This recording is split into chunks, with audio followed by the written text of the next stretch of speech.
नमस्कार, मैं हूं मृत्युंजय कुमार झा और आज हम आपको बताएंगे मानसून के ऊपर एक बड़ी खबर और इसका क्या इम्पैक्ट होगा। लेकिन सबसे पहले नजर बाजार की 3 बम्पर कॉल पे कि कहां आपको सबसे ज्यादा मुनाफा इंट्राडे में मिल सकता है, ये हम आपको बताने जा रहे हैं।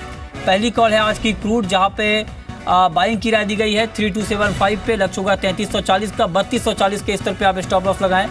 दूसरी महत्वपूर्ण कॉल इंट्राडे के लिए, जहां पर आपके लिए कमाई के मौके हो सकते हैं चांदी, और यहाँ पे 47,500 के स्तर पर बाइंग की राय है। 48,500 का टारगेट होगा। 47,000 के स्तर पर आप स्टॉप लॉस लगा सकते हैं। मार्केट में जोरदार तेजी है और 48,000 के स्तर को बाजार ने तोड़ दिया है। तो ये कुछ महत्वपूर्ण कॉल है जहां पर आप ट्रेड कर सकते हैं। मार्केट में ट्रेड करिए लेकिन स्टॉप लॉस जरूर लगाइए। और इंडिकेटर का भी मानना है कि क्रूड में आप 3280 पे बाई कर सकते हैं 3350 के टारगेट के लिए।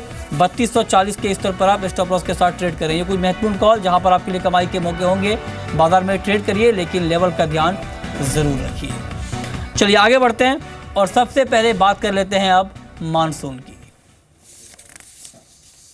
बड़ी प्रबल आशा है और मानसून की बात करें तो मानसून की शानदार रफ्तार है और डेफिसिट जो है वो 11% से घटकर अब 6% के स्तर पर पहुंच चुका है। जोरदार रिकवरी आई है। पिछले 3 दिन में सामान्य के मुकाबले 29% ज़्यादा बारिश हुई है। उत्तर पश्चिम और मध्य भारत में काफ़ी ज़्यादा बारिश हुई है पिछले 3 दिनों के अंदर। और सबसे महत्वपूर्ण बात यह है कि रविवार को हरियाणा, पंजाब, गुजरात और राजस्थान में ज़बरदस्त बारिश हुई है। तो काफ़ी अच्छी रफ्तार जुलाई की शुरुआत में। और बातचीत करने के लिए हमारे साथ IMD के DG LS राठौर हैं। सर, स्वागत है आपका जी बिजनेस पर। आपसे पहला सवाल ये कि मौसम विभाग का ये अनुमान था कि जुलाई के महीने में काफ़ी अच्छी बारिश होगी। शुरुआती रुझान काफ़ी बेहतर आए हैं। क्या आपको लगता है कि आगे भी मानसून की यही रफ्तार कंटिन्यू रहने वाली है? महीने तो मानसून की गति एक जैसी नहीं हो सकती, लेकिन फिलहाल अभी मानसून का स्वास्थ्य बिल्कुल ठीक है।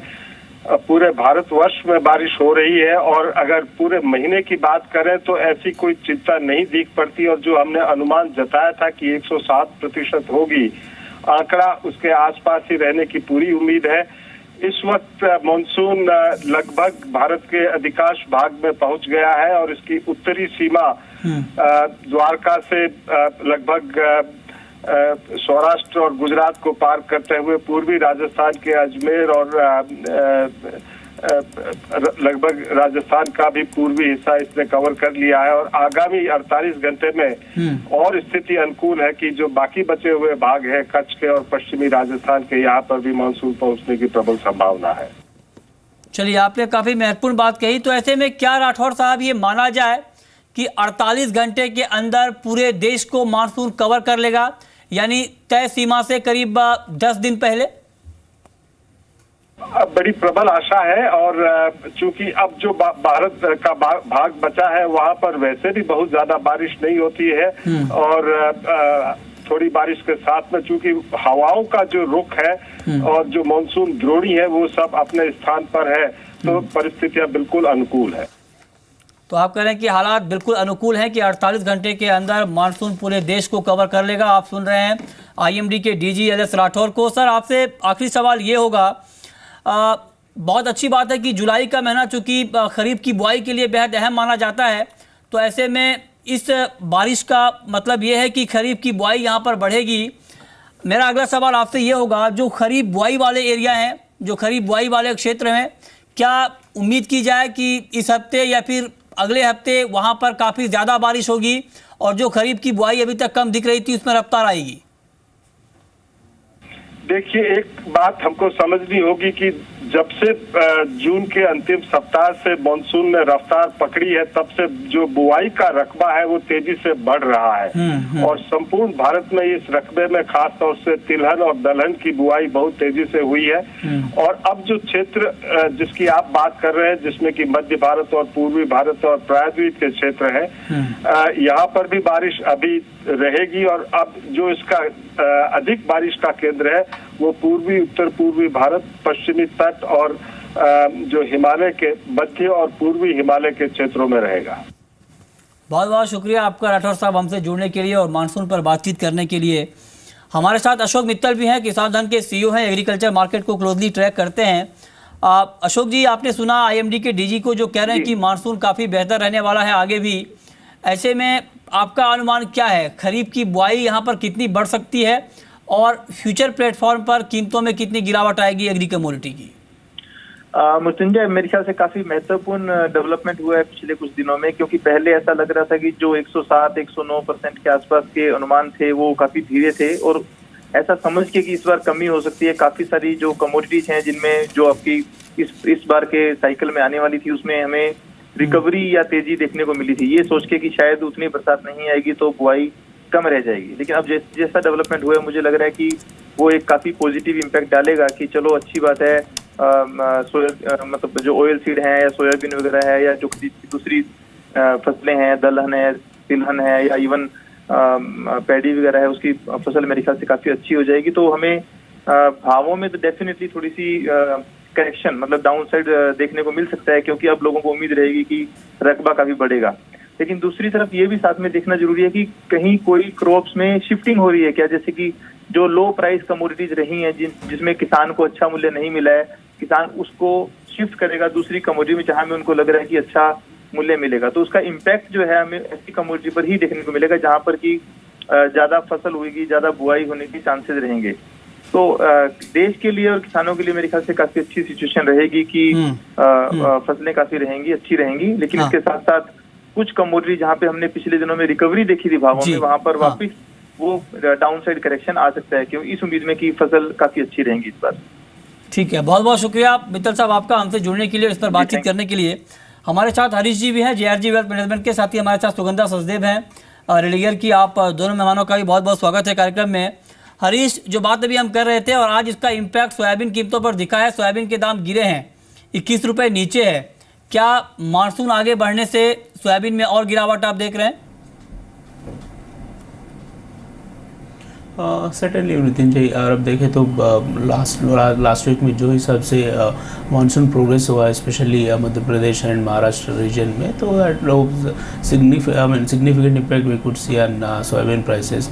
आगे जाके जैसे जैसे मानसून प्रोग्रेस कंटिन्यू रहती है तो सोइंग डेटा भी इम्प्रूव हो जाएगी। तो ऑल इन ऑल मेरे ख्याल से प्रेशर डेफिनेटली देखने को मिल सकता है। And second importantly there is hardly any demand for soybean meal at this point in time, and also international prices are trading at weaker note. So all these factors might pressurize commodities, soybean and oil sector.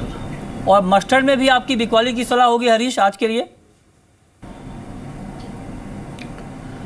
Of course I think जैसे mustard का तो lean season already शुरू हो चुका है, and I am not seeing any major uptrend from these levels, but within this I think market should largely be consolidating with 4,500, 4,550 on lower side and 4,850 on higher side. तो ये broad range रहने की chances लग रहा है at least for next few sessions. Turmeric के ऊपर आपका कमेंट क्या होगा? क्या इंट्राडे में आपको लगता है कि टर्मरिक में जो लोग ट्रेड करना चाहते हैं उनको बेचकर चलना चाहिए? I think yes, if you look at जो इनिशियल सोइंग एस्टिमेट्स है काफ़ी अच्छा रहे हैं, क्योंकि जो तेलंगाना एंड महाराष्ट्र एरिया में जो सोइंग हुई है काफ़ी इम्प्रूव होने का एस्टिमेट्स है। तो this is impacting on prices as well. Next few sessions के लिए जिसको ट्रेड करना है मेरे ख्याल से मार्केट फिर से एक बार 8,000 7,900 तक भी करेक्ट होने का चांसेस लग रहा है। फिलहाल के लिए तो 8,200 is an ideal level to enter this short position. Okay, गेहूं में आपको क्या लगता है? हाल के दिनों में जिस तरह से व्हीट के दाम बढ़े थे, उसके बाद काफ़ी खबरें भी आई थी व्हीट इम्पोर्ट ड्यूटी को लेकर, लेकिन वो कंटिन्यू रखने का फैसला किया गया। क्या अब आपको इस काउंटर में सेलिंग प्रेशर दिख रहा है? यस, आई थिंक कहीं ना कहीं ये काउंटर में करेक्शन ड्यू है, एंड मार्केट में अब 1790 1795 के आसपास मार्केट में एक सेल कॉल इनिशिएट किया जा सकता है। Down side may be around 1740 1750 levels तक मार्केट आने का चांसेस ज़रूर लग रहा है। ओके, ग्वार के ऊपर हरीश आपका कमेंट क्या होगा? हालांकि राजस्थान में भी बारिश हो रही है, लेकिन चूंकि इस बार खबर ऐसी आ रही है कि पिछले 2 साल से ग्वार के दाम नहीं बढ़े हैं, तो ऐसे में किसानों का फोकस ग्वार की तरफ से हट सकता है और दलहन और पल्सेस की तरफ किसान शिफ्ट कर सकते हैं। क्या ऐसे में ग्वार के दाम और बढ़ने वाले हैं? इट लुक्स लाइक अगर आप 2 साल से देखें तो hardly any greater realisation for farmers. तो इसके कारण मेरे ख्याल से कई फार्मर्स शिफ्ट होने का ही चांसेस ज़्यादा लग रहा है, क्योंकि मार्केट लगातार 3000 के आसपास ही ट्रेड होता हुआ दिख रहा है। तो अगर ये क्रॉप शिफ्टिंग अगर रियलिटी में बदले तो डेफिनेटली मार्केट ऊपर जाने का चांसेस लग रहा है। बट फिलहाल के लिए तो मेरे ख्याल से 3140-150 के आसपास एक सपोर्ट तो ज़रूर दिख रहा है चार्ट के बेसिस पे। वहाँ खरीद के जाना चाहिए and upside 3200 could be a target. Okay.